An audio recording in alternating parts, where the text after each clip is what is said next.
지난 한 주간 제 마음에 계속 떠나지 않는 그런 사람이 한 분 계셨습니다.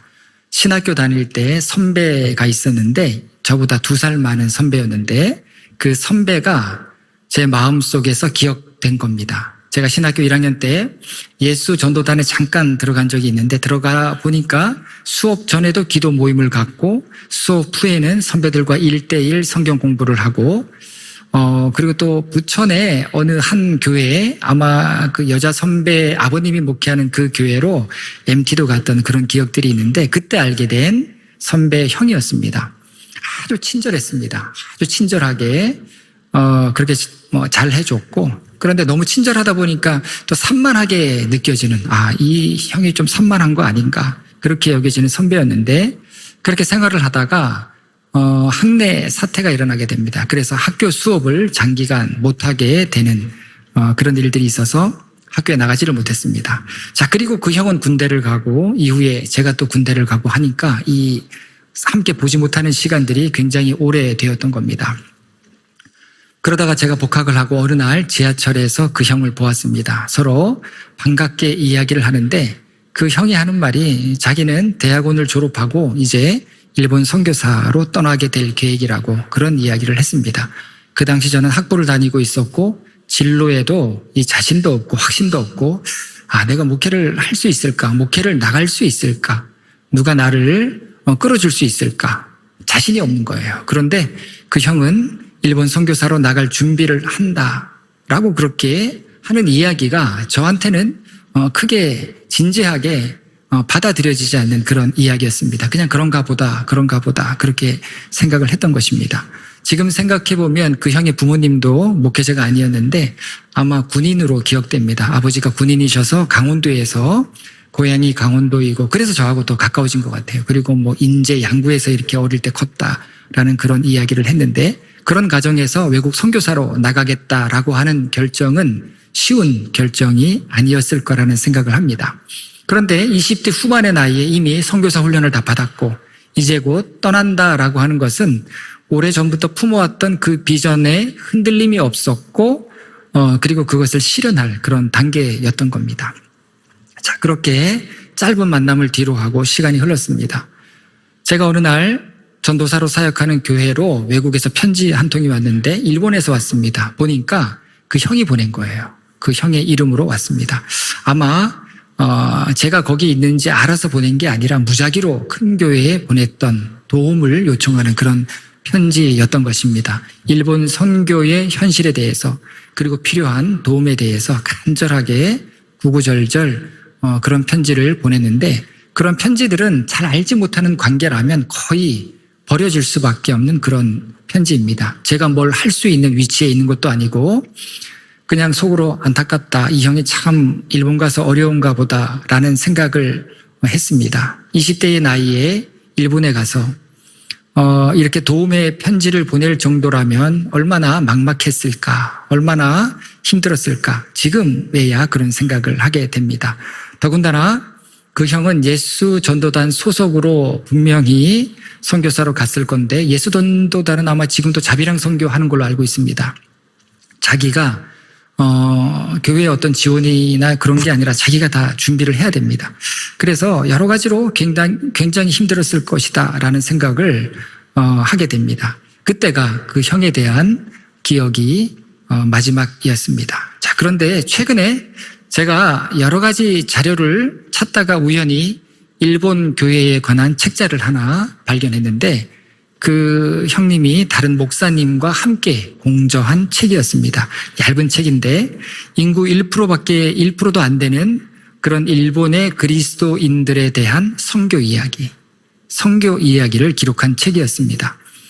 1%도 안 되는 그런 그리스도인들이지만 그런데 그들을 통해서도 어떻게 신앙의 역사가 이어져 오게 되었는지 이걸 굉장히 담백하게 소박하게 그렇게 이야기하고 있었습니다. 그 책의 내용에 보면 몇 명의 일본의 그리스도인들이 나오는데 거기에는 예수를 전혀 몰랐다가 청년 때 여자친구를 제일교포를 만났는데 그 여자친구를 통해서 신앙을 갖게 되고 나중에 목사가 된 그런 일본인 목사님에 대한 이야기도 있었고 일제 강점기 때 일본으로 시집가서 히로시마에 살았는데 하루 차이로 이제 곧 미군이 대규모 폭격을 한다라고 하는 그런 소식을 듣고 하루 전에 다른 곳으로 피난을 갔는데 그 하루 차이로 살아난 어떤 할머니의 삶과 신앙의 이야기, 그런 이야기들이 그 책의 내용에 실려 있었습니다. 그 선배 목사님은 이제 제1대한기독교회 미요시 교회를 담임하고 있었습니다. 히로시마에 있는 그런 교회였습니다. 이 교회는 제1교포가 세운 교회였고 현재는 제1교포 3, 4세가 신앙생활을 하고 있는 그런 교회였습니다. 이 선배 목사님의 사역이 제게 감동이 된 거예요. 그동안 어려웠을 텐데 그 어려운 곳에서도 포기하지 않고 한국으로 돌아오는 선교사들 굉장히 많습니다.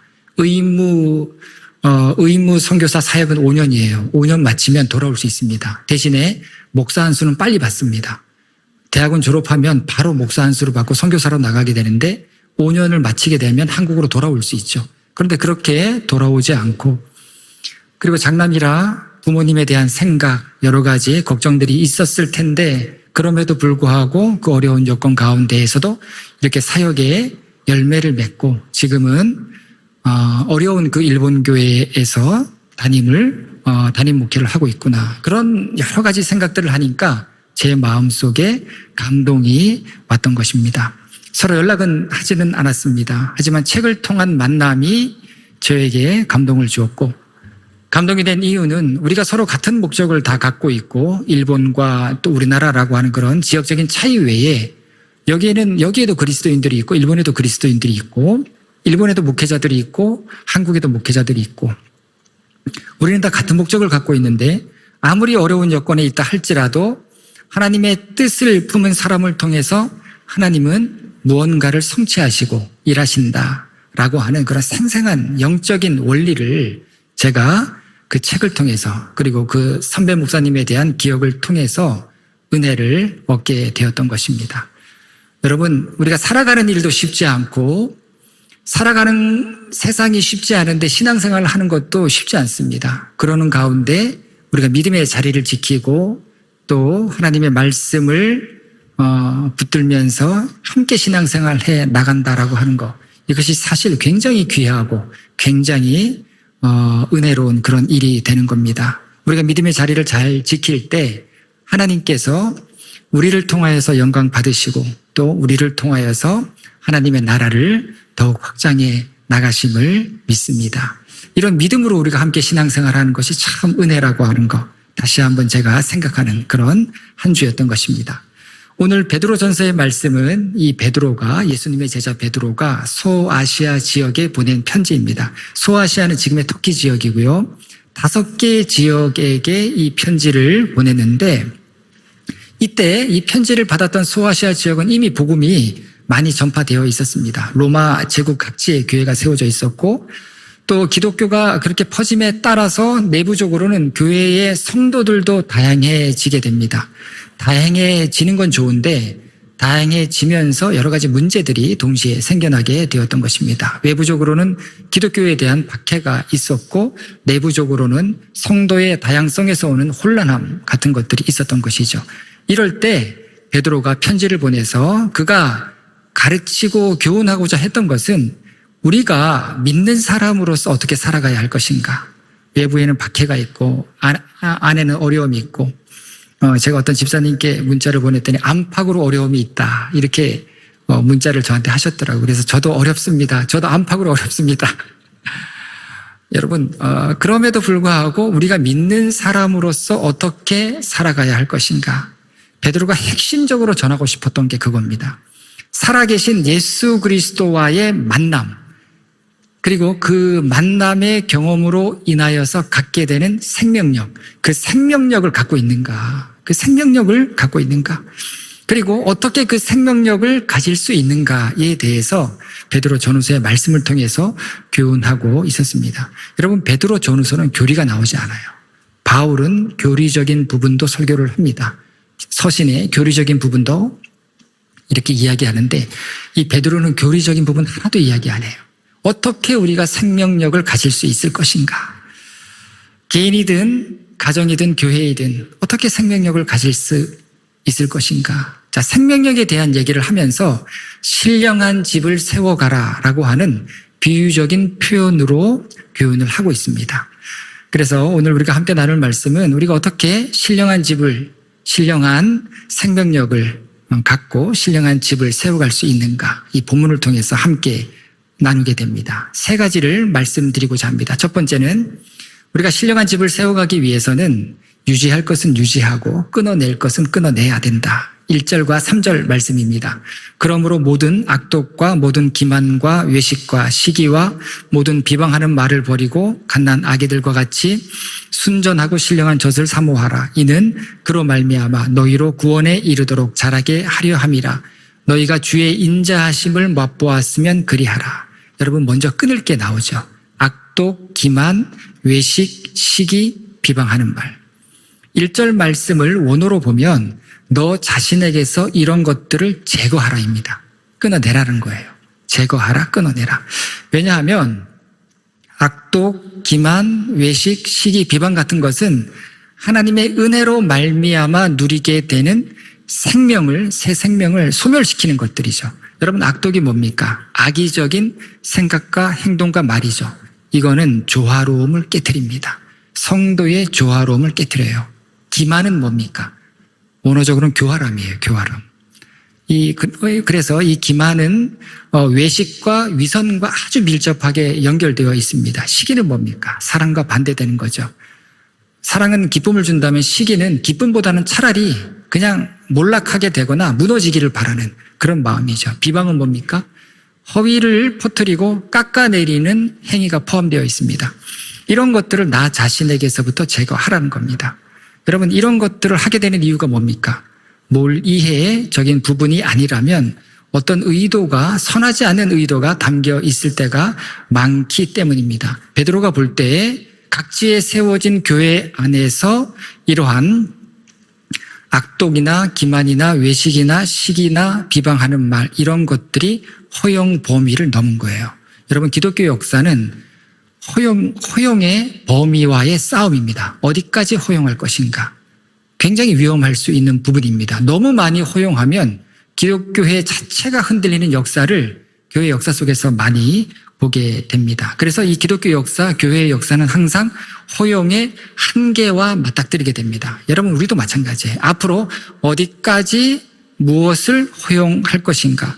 여러분, 표현의 자유는 민주주의의 근간이고 누구든지 자신의 생각을 다 표현할 수 있지만 어떤 행위와 언어까지 교회의 공동체 안에서 허용되어야 하는가? 이거는 고민하셔야 되는 그런 부분입니다. 열거된 죄들은 공동체를 병들게 하고 하나가 되게 하는 사랑의 실타래를 찢어버리죠. 이 베드로는 공동체 내에서 이와 비슷한 것들은 어떠한 것도 용납되어서는 안 되고 이런 것들은 철저히 거부되어야 한다라는 그런 교훈을 말씀하고 있습니다. 왜 그렇습니까? 이러한 것들이 자리 잡게 되면 마음이 먼저 다 사라져요. 열심히 있는 마음도 다 사라지고 그리고 뜨거운 마음도 다 사라지고 더 큰 문제는 이탈해버립니다. 신앙이 이탈돼버려요. 궤도에서 벗어난다라고 하는 그런 의미입니다. 본래 우리가 가야 할 길이 있는데 그 길에서 이탈되는 겁니다. 공동체에서도 이탈됩니다. 그리고 피폐해져요. 믿음이 피폐해집니다. 그러면서 더욱 무력감에 사로잡히고 회의적인 신앙에 사로잡힐 수밖에 없는 것입니다. 이거는 끊어내야 될 부분이에요. 자, 그러면서 이 베드로가 이야기하기를 대신에 갓난 아기들 같이 순전하고 신령한 젖을 사모하라. 이거는 유지해야 되는 겁니다. 어떠한 일이 있어도 이 신앙만큼은 지켜내야 하는 거예요. 여기서 순전하다라고 하는 말은 순수하다라고 하는 뜻의 아돌론이라고 하는 단어이고 신령하다라고 하는 말은 좀 번역이 잘못됐어요. 우리가 생각할 때 신비하고 신령한 그런 의미가 아닙니다. 문자적으로는 합리적이다라고 하는 그런 뜻이에요. 로고스라고 하는 단어에서 파생된 그런 단어가 사용되었습니다. 로고스가 뭔지 아시죠? 말씀으로, 하나님의 말씀으로 번역된 그런 단어인데 원래 이 헬라 사람들은 이성이나 합리성을 의미할 때 로고스라고 하는 단어를 썼습니다. 그러니까 신령하다라고 신령한 젖을 사모하라라고 했을 때 이 단어는 순수하게 정말 합리적으로 말씀만을 사모하라라고 하는 그런 의미가 되는 것입니다. 5절에도 신령하다라고 하는 단어가 나오는데 여기서 5절에 나오는 신령하다라고 하는 단어는 성령을 의미합니다. 푸뉴마티카스, 푸뉴마가 성령인데 5절에 나오는 단어와 2절에 나오는 단어가 다르죠. 그러니까 2절에 나오는 단어를 번역을 우리말로 좀 잘못한 겁니다. 순수하게 하나님의 말씀만을 사모해라. 누가 봐도 이성적으로 하나님의 말씀을 사모하라라는 것입니다. 자, 그러면 갓난아기에 대한 비유를 왜 했을까요? 갓난아기는 새로 태어난 생명인데 이 베드로가 갓난아이처럼 신령한 젖을 사모하라고 했을 때 영적으로 우리가 어떻게 태어날 수 있는가를 이야기하는 거예요. 영적으로 어떻게 거듭날 수 있는가를 지금 묻고 있는 겁니다. 순수하게 말씀을 사모하는 자들이 거듭나게 된다는 거예요. 다른 방법은 없다라는 것입니다. 자, 그리고 그 다음 말씀에 그로 말미암아 너희로 구원에 이르도록 자라게 하려 함이라. 성도를 구원에 이르게 하도록 성장하게 하는 것, 그것 또한 말씀이라는 겁니다. 여러분, 모든 것의 핵심은 말씀이에요. 이 베드로전서 2장 같은 이 신령하다라고 하는 단어를 잘못 받아들여서 정말 신령하게 되는 분들이 계시죠. 지금은 기도원들이 많이 사라졌는데 과거 기도원 원장님들 이 신령하고 아주 신비한 신비주의에 빠지죠. 그래서 잘못되는 경우들이 있지 않습니까? 그 이유가 뭐냐면 다른 데 있잖아요. 신령하게 보이고 신령하게 기도하는 것 같은데 말씀이 빈약한 거예요. 잠언 28장 9절에서 사람이 귀를 돌려 율법을 듣지 아니하면 그 기도도 가증하니라. 기도가 가증하다라는 말 여기서 이렇게 합니다. 기도 중요하죠. 그런데 말씀만 없이 기도만 하면 된다는 식의 신앙은 굉장히 위험한 거예요. 영적인 성장은 신비하게 이루어지는 것도 아니고 신령하게 이루어지는 것도 아니라 구원에 이르게 하는 믿음은 오직 말씀을 통해서만 이루어진다라는 겁니다. 이건 도덕도 아니에요.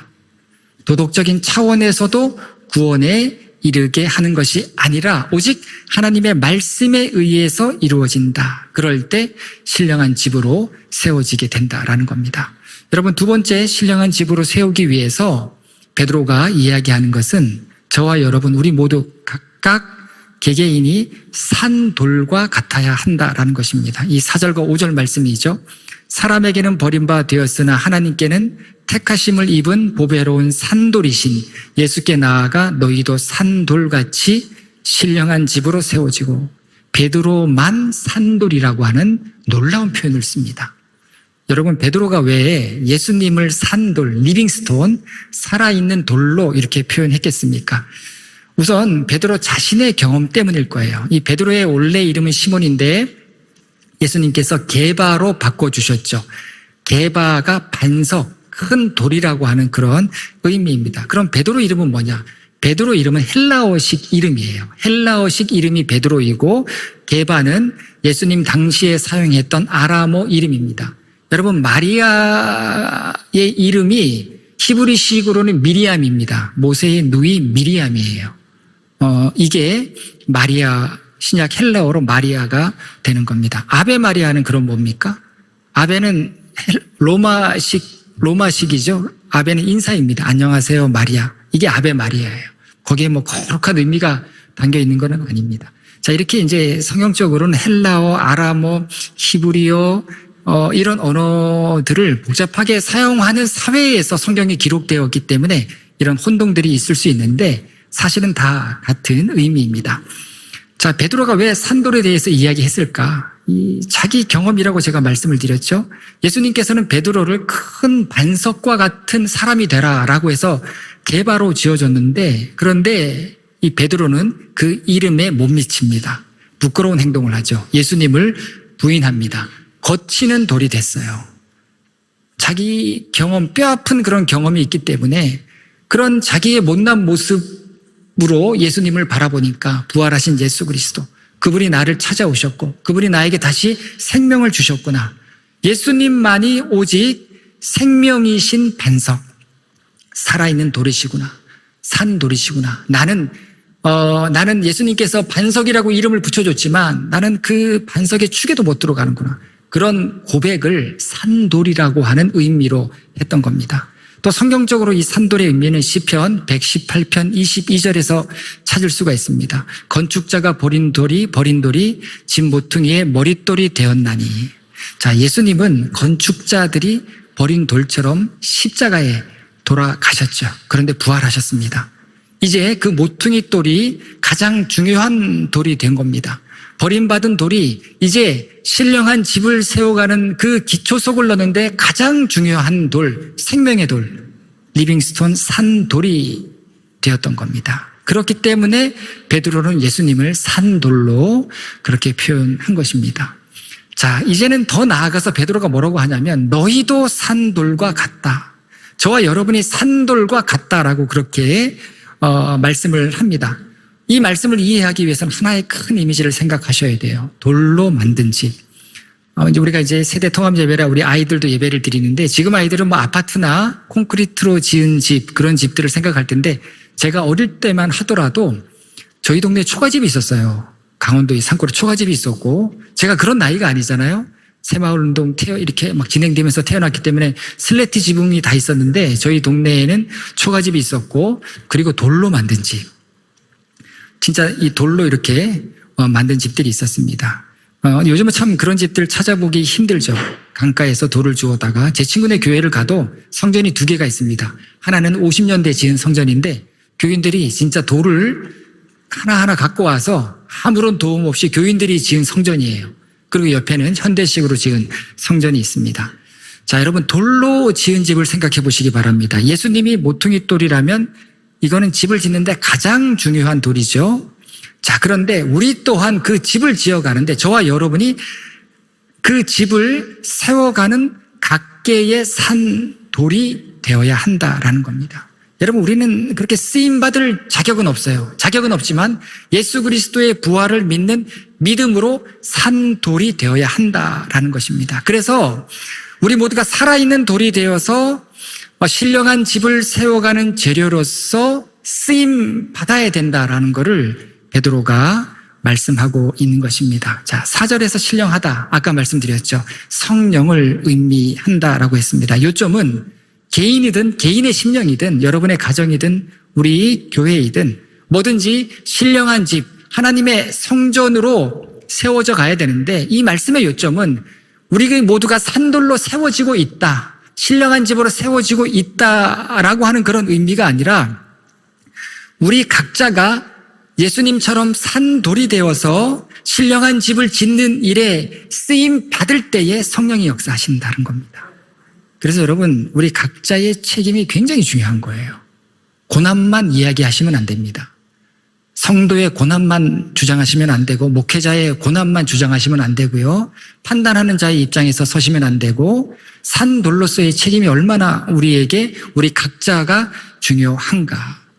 여러분, 산돌이 되기 위해서는 어떻게 돼야 됩니까? 1절로 다시 돌아가는 거예요. 악독과 모든 기만과 외식과 시기와 모든 비방하는 말을 버리는 사람. 1차적인 조건이죠. 자, 그런 말을 하는 사람들이 산돌로 쓰임받을 수 없다는 거예요.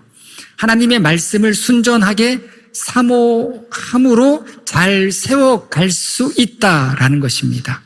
그럴 때 신령한 집이 된다는 겁니다. 하나님의 성전이 된다는 겁니다. 저도 산돌이 되어야 하고 여러분들도 산돌이 되어야 하는 겁니다. 세 번째, 베드로가 우리에게 교훈하는 것은 우리 모두가 거룩한 제사장이 되어야 한다라는 겁니다. 5절 말씀이죠. 예수 그리스도로 말미암아 하나님이 기쁘게 받으실 신령한 제사를 드릴 거룩한 제사장이 될지라. 여러분, 제사장의 사명은 우리 모두에게 있습니다. 저와 여러분은 거룩한 제사장으로 부름받았어요. 자, 그러면 저는 그렇다 치더라도 여러분들에게 여러분들도 제사장입니다라고 한다면 굉장히 부담스러워 하실 것 같아요. 나는 아니라고. 자, 왜 그런가 하면 19세기 우리나라에 선교사로 오셨던 헐버트라고 하는 선교사님이 계십니다. 이분이 그 당시에 한국인이 생각하는 목회자에 대해서 남긴 글이 있어요.